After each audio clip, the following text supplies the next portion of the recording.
Alors bonjour à toute la famille, j'espère que vous allez super bien. Une fois de plus, Samuel Cablan, toujours de la jeunesse consciente, dans le cœur et dans l'esprit.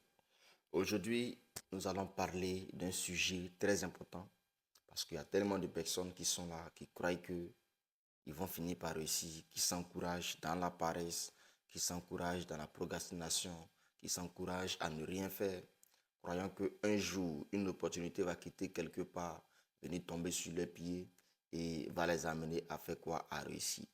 Vous savez, tout peut arriver dans la vie. Je ne dis pas non. Tout peut arriver parce que Dieu accorde la grâce et la faveur à qui il veut, quand il veut et à n'importe quel moment qu'il veut. Mais aujourd'hui, il y a une parole également qui dit aide-toi et le ciel t'aidera. Vous voyez, il y a tellement de personnes qui veulent se lancer, il y a tellement de personnes qui veulent faire quelque chose, mais par contre, il y a trop d'excuses. Les gens ont trop d'excuses, les gens ont tellement d'excuses, les gens se disent que non, moi je ne suis pas vraiment issu d'une bonne famille, je n'ai pas vraiment quelqu'un qui va me permettre de me lancer, je n'ai pas quelqu'un qui va me donner un fonds de commerce, non mais moi-même si je me lève que je m'avais fait tant, est-ce que ça même... Trop d'excuses. Trop d'excuses. On se pose trop de limites. Vous savez, quand tu veux entreprendre, lorsque tu as une idée, c'est là que commence pour toi l'entrepreneuriat. Parce que tu perçois d'abord l'idée dans ton esprit. Et quand tu vois l'idée dans ton esprit, automatiquement, tu commences à te mettre à travailler sur l'idée. Comment est-ce que je dois travailler sur cette idée? Pour pouvoir faire quoi? Pour que ça puisse aboutir. Il y a plusieurs personnes, souvent quand vous êtes assises, vous voyez que vous êtes en train de faire un tel business. Et automatiquement, dans votre esprit, vous êtes en train de calculer combien est-ce que je peux mettre dans ce business, combien est-ce que ça peut me rapporter. Et vous prenez même souvent votre calculatrice, votre téléphone, en train de calculer les chiffres, les bénéfices que vous pouvez vous faire. Et après ça, ça vous motive. Mais quand vous êtes motivé, après tous ces calculs, qu'est-ce que vous faites? Vous êtes assis et vous ne faites pas quoi? Vous ne passez pas à l'action. Il y a tellement d'excuses que les gens se disent que aujourd'hui, quand quelqu'un réussit, c'est que cette personne a de la chance. Aujourd'hui, quand quelqu'un réussit, c'est que cette personne est forcément passée quelque part. Parce que les gens se disent que ce que eux, ils n'arrivent pas à faire, ce que lui n'arrive pas à faire, ou ce que lui, il hésite à faire, si quelqu'un le fait, alors c'est pas naturel, c'est pas vrai. C'est que forcément, lui, s'il a pu faire, c'est que vraiment, il est passé quelque part. Non. Vous savez, nous sommes une jeunesse armée de courage.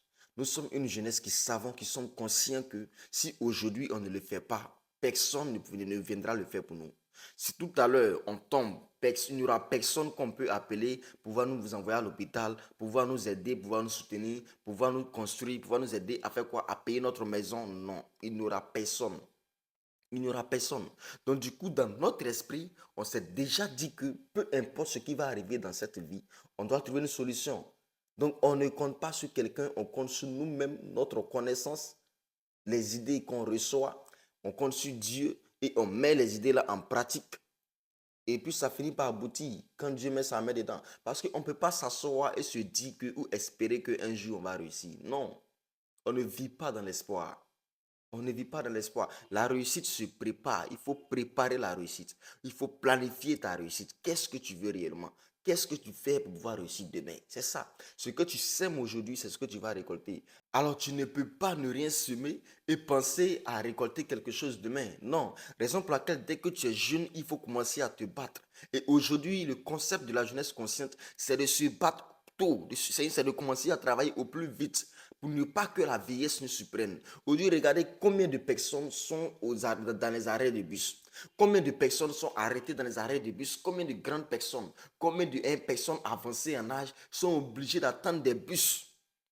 Et tu attends bus à 16 heures, tu ne sais même pas où le bus est. Peut-être que le bus est quelque part là-bas à Gonzac, mais toi, tu attends le bus quelque part à Benjerville. Tu ne sais pas à quelle heure le bus va arriver. Le bus va venir avec tous ces embouteillages, arriver à 21 heures et te prendre pour aller encore avec les embouteillages. Ah, tu arrives à la maison, il est 3 heures du matin. Et le lendemain encore, tu dois revenir encore à 8 heures. Pourquoi? Parce que tu n'as pas les moyens, parce que la jeunesse, la base a été ratée. Et c'est ce que je veux qu'aujourd'hui tout le monde puisse éviter. Mais si on vit dans des excuses, si étant jeune, maintenant qu'on a la force, on se trouve des excuses, mais je vous assure, notre vieillesse, ça va nous surprendre. Et un jour, on va s'asseoir pour dire que si je savais, notre vie va passer devant nous comme film. Vous savez, aujourd'hui, on a de la force. Donc, c'est mieux de passer à l'action maintenant. Commençons un petit business. Même si c'est cabine, il faut gérer. Peu importe ce que tu sais faire, mets en pratique. Mets-toi dedans à fond. Et je suis sûr que ça va finir par payer. C'est ainsi qu'on réussit. Alors, jeunesse consciente, je suis Samuel Cablan. Restez abonnés, partagez, likez. On est ensemble.